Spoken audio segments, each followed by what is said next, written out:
Assalamualaikum warahmatullahi wabarakatuh.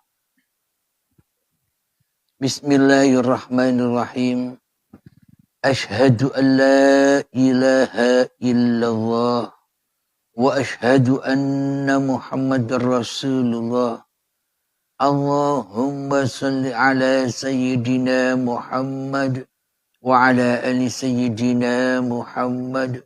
Rabbis rahli sadri wa yassirli amri wahlul 'uqdatam min lisani yafqahu qawli. Amin. Bismillahirrahmanirrahim.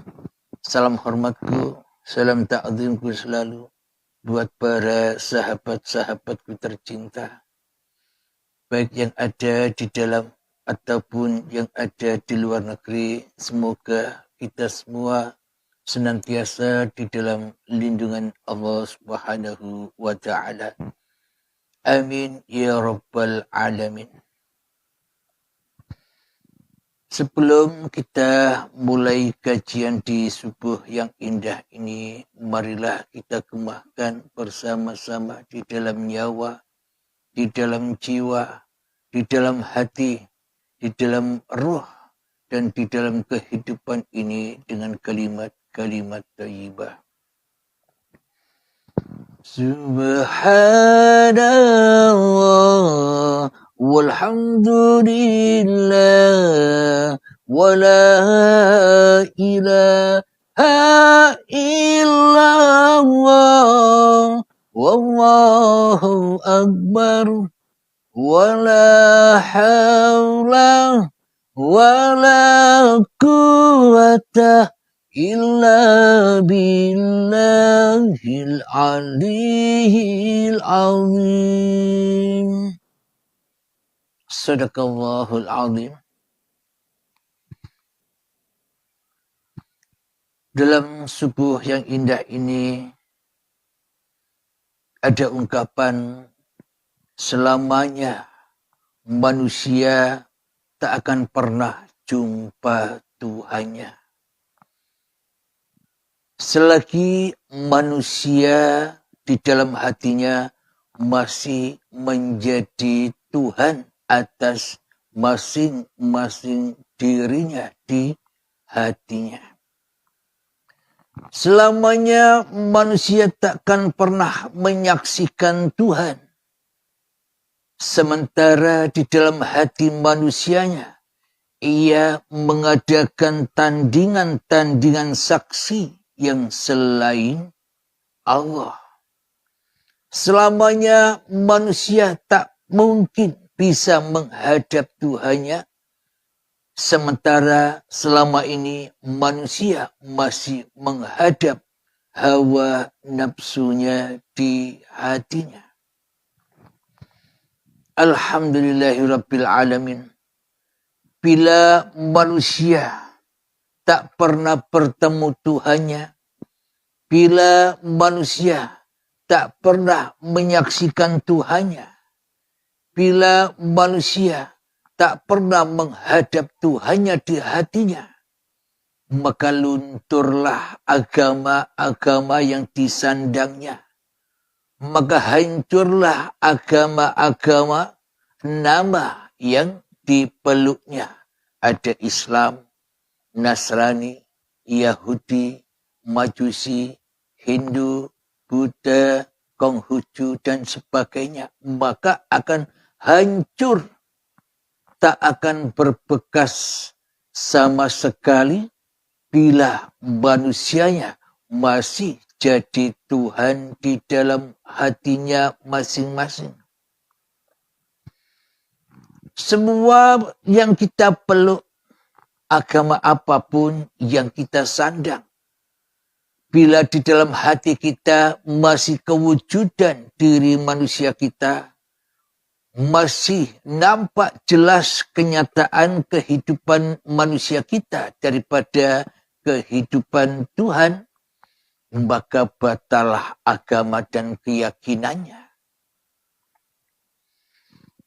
Bila manusia tak pernah bertemu Tuhan, bila manusia tak pernah menyaksikan Tuhannya, bila manusia tak pulang kepada uripe Allah, mana mungkin bisa melakukan sebuah ritual-ritual ibadah kepada Tuhannya.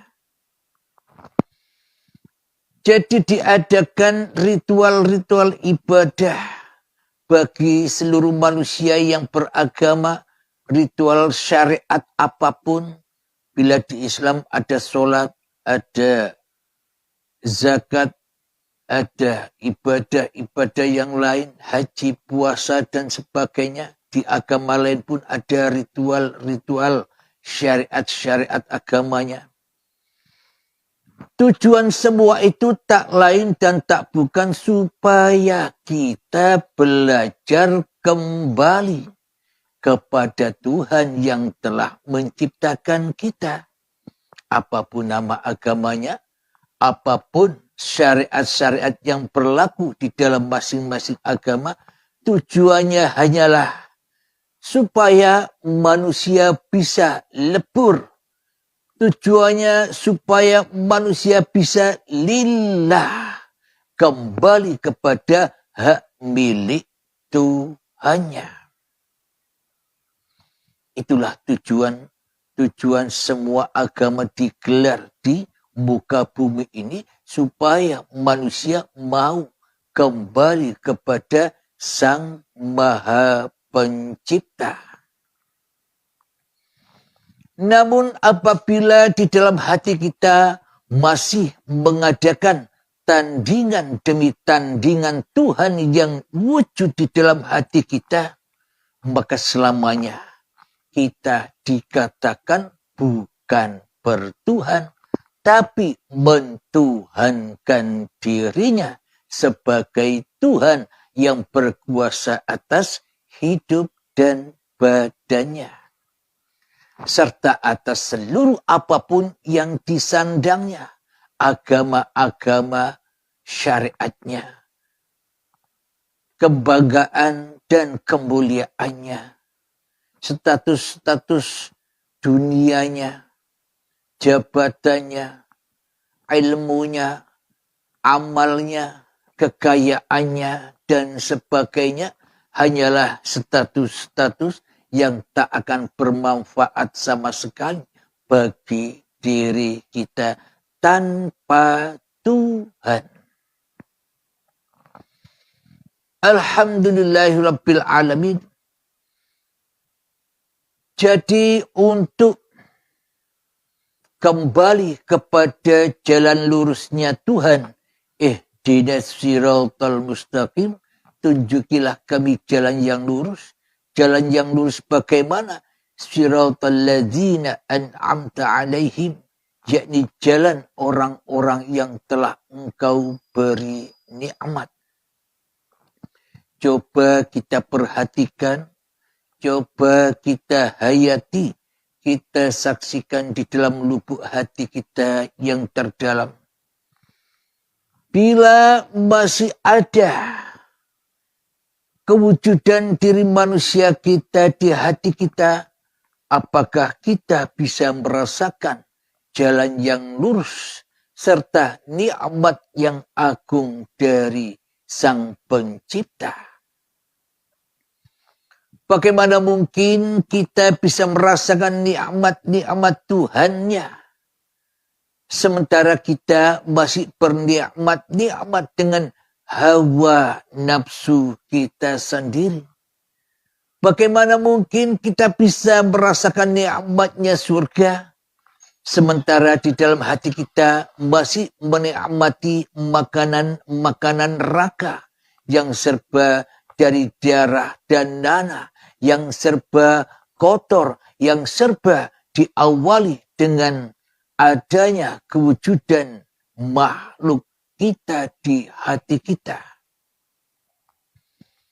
Jadi meskipun kita minum susu, minum teh, minum kopi, makan nasi yang enak, semua itu hanyalah kenikmatan-kenikmatan semu yang ada di dalam neraka.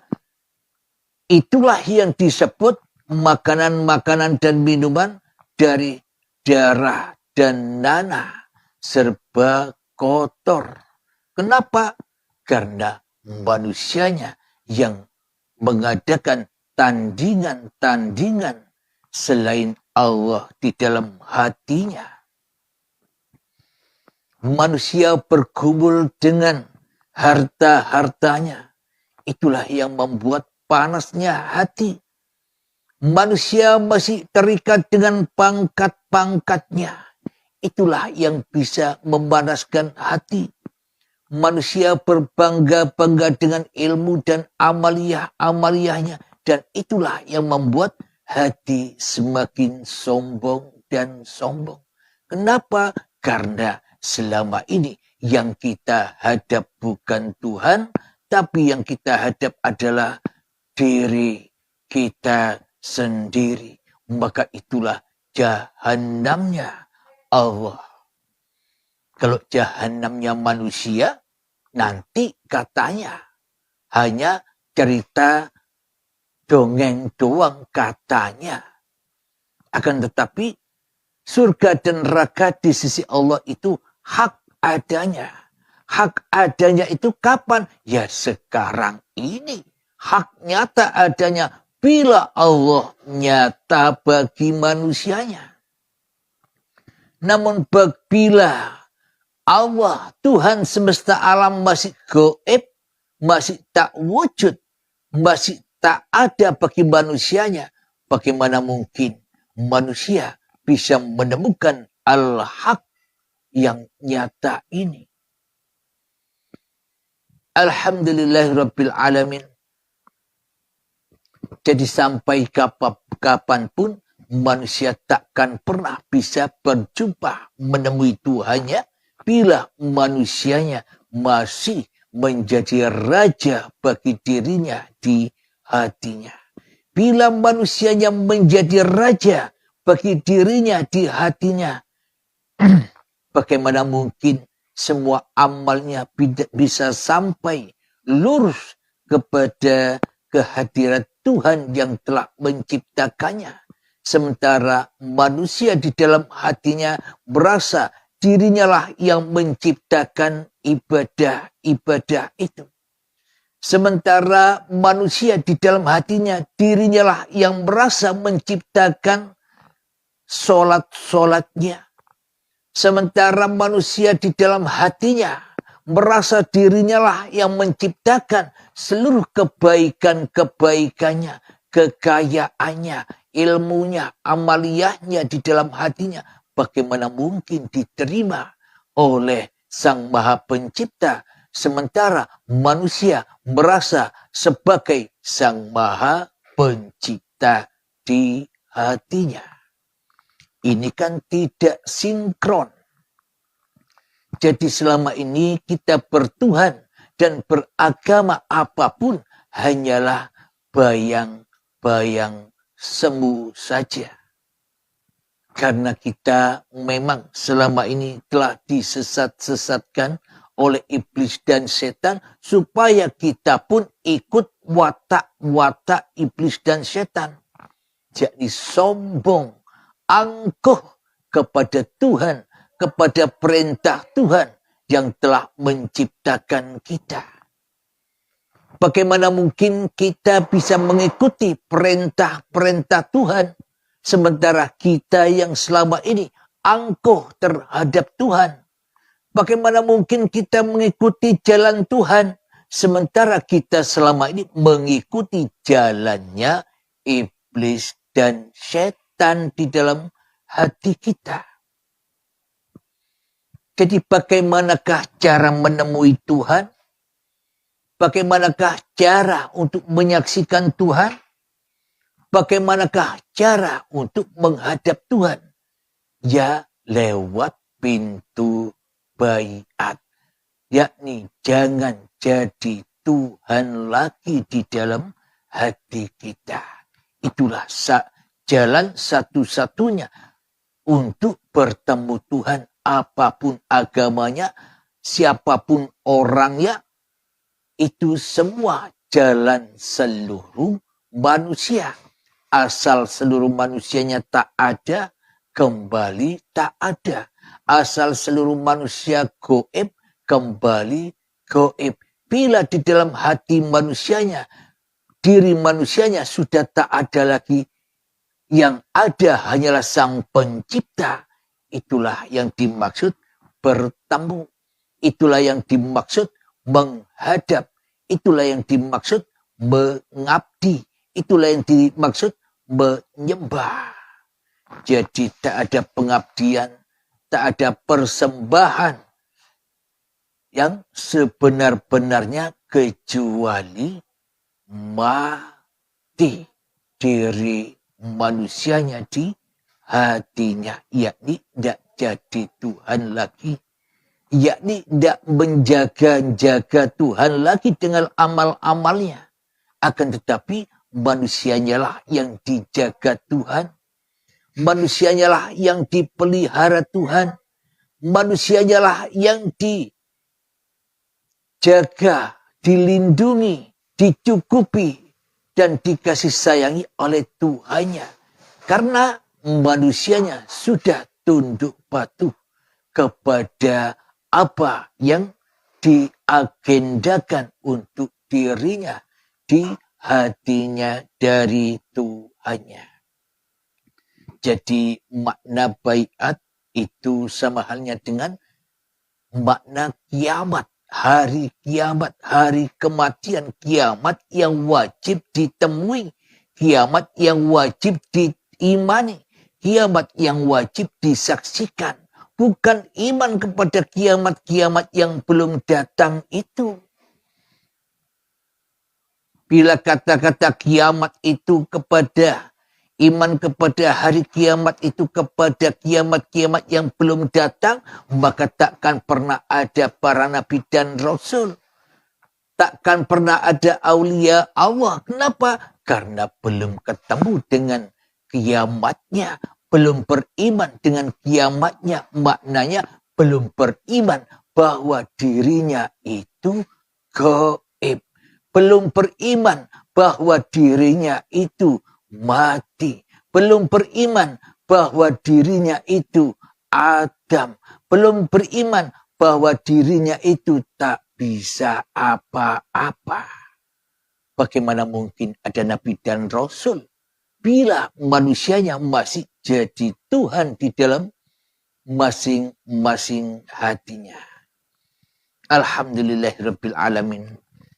Marilah kita berlatih dahulu untuk menghening-heningkan kehidupan diri kita, mensunyi-sunyikan kehidupan diri kita, menggelap-gelapkan kehidupan diri kita agar nyata, agar hak kehidupan Allah, agar hak uripe Allah. Ketika sudah berhasil melampaui kekiamatan diri manusianya, nanti ada hari kebangkitan. Mengheningkan cipta, mulai, silahkan.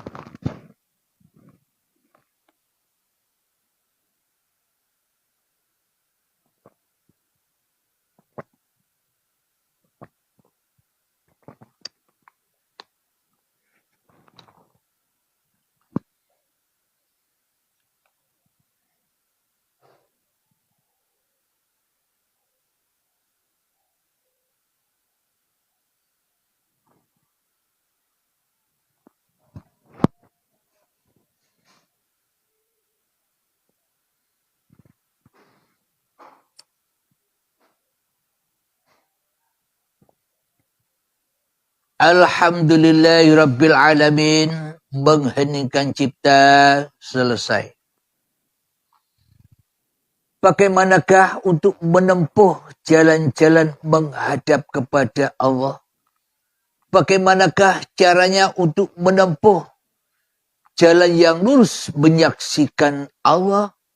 Bagaimanakah cara menempuh untuk kembali kepada Allah? Bismillahirrahmanirrahim.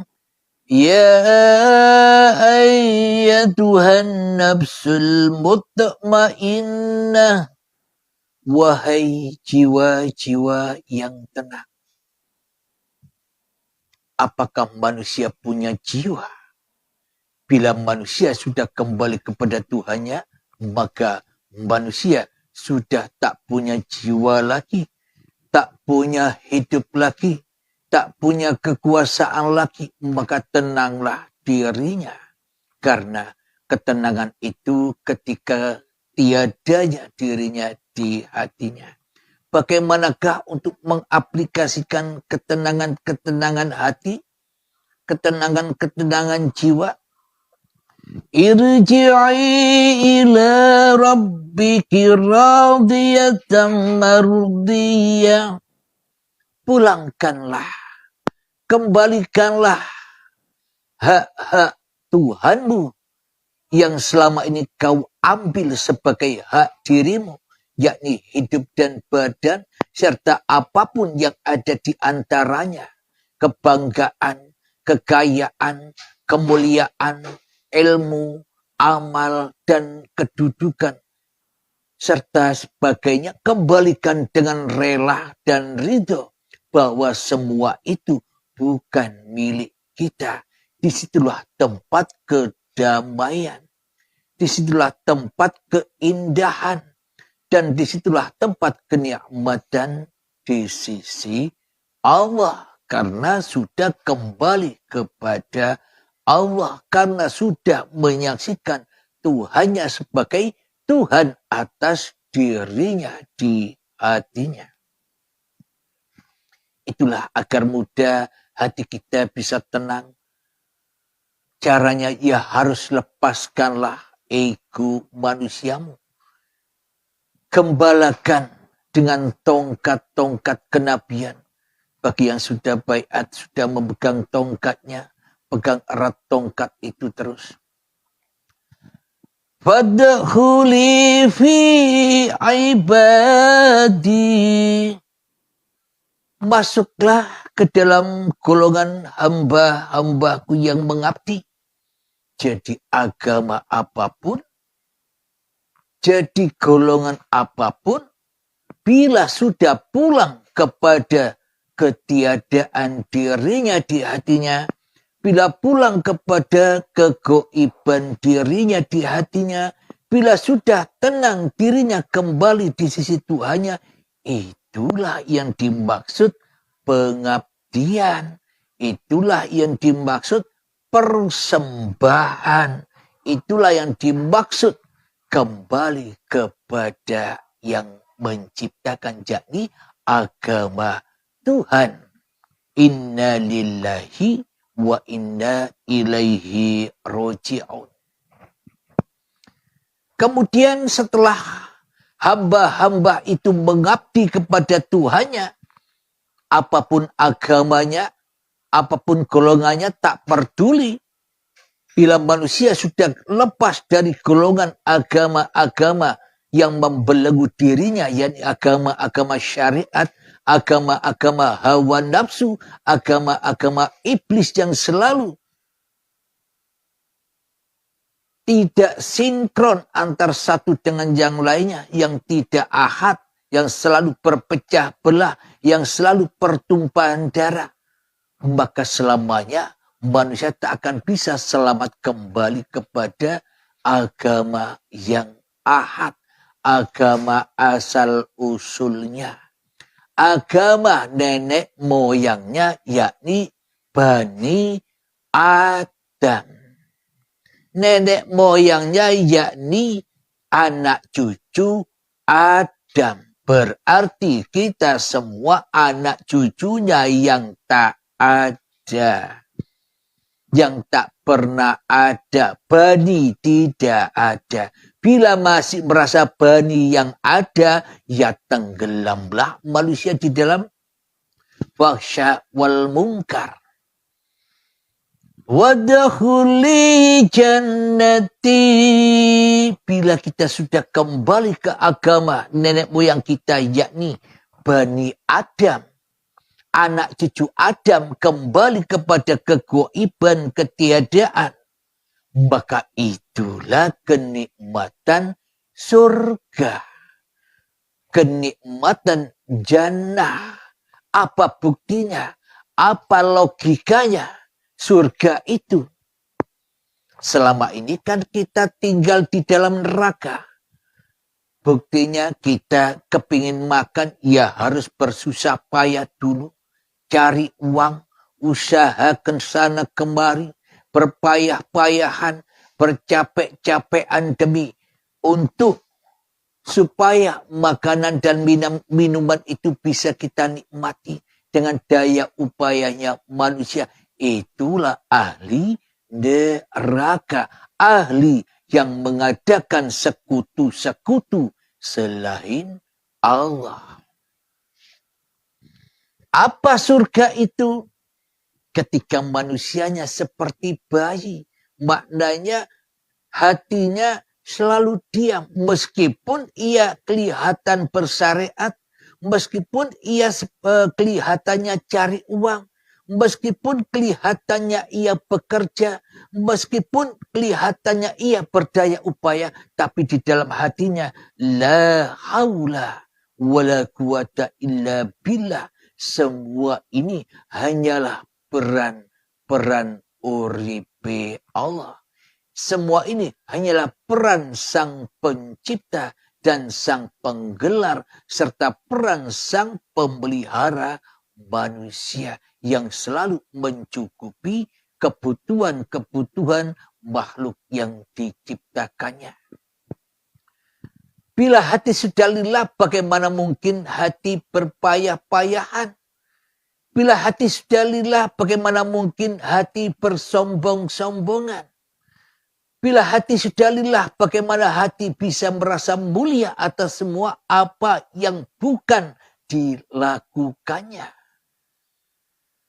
Jadi ketika mau makan, kelihatannya badan yang memasak, kelihatannya badan yang menyediakan persiapan-persiapan untuk makanan dan minumannya. Akan tetapi bagaimana mungkin manusia bisa melakukan itu semua tanpa Allah? Itulah surga yang disediakan Allah. Manusia tinggal menikmati hidangan Tuhannya. Maka sucilah makanan dan minumannya. Karena apa? Karena hanya Allah yang memeliharanya.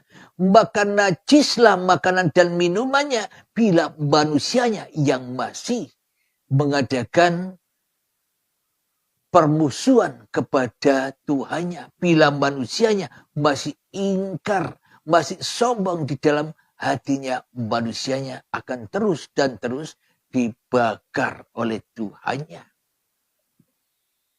Namun bila manusia sudah kembali kepada Tuhannya, maka hidupnya akan damai, tentram, nikmat bersama Tuhannya di sisinya.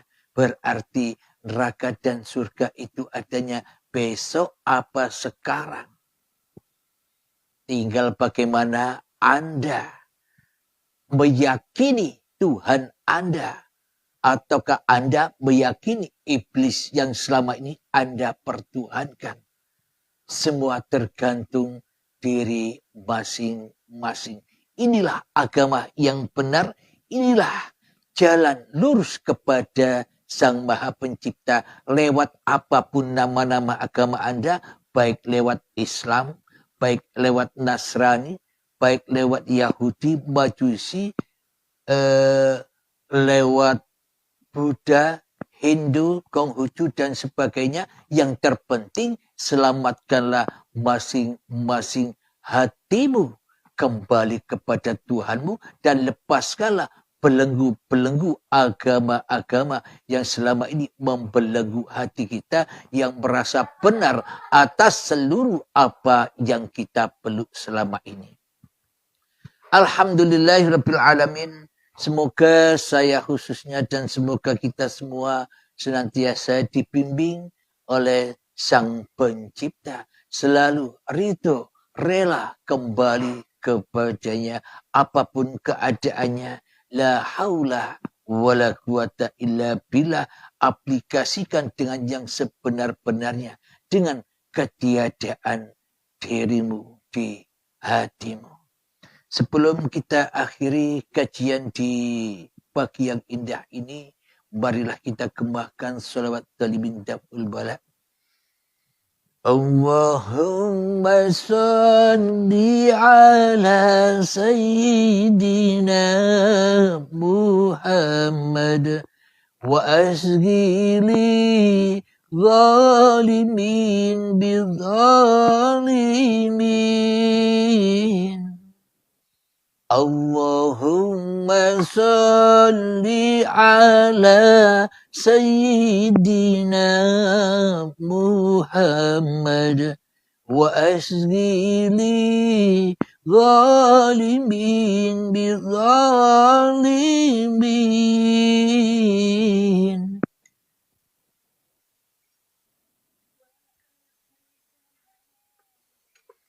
Bismillahirrahmanirrahim. Rabbana atina fid dunya hasanah wa fil akhirati hasanah wa qina adzabannar.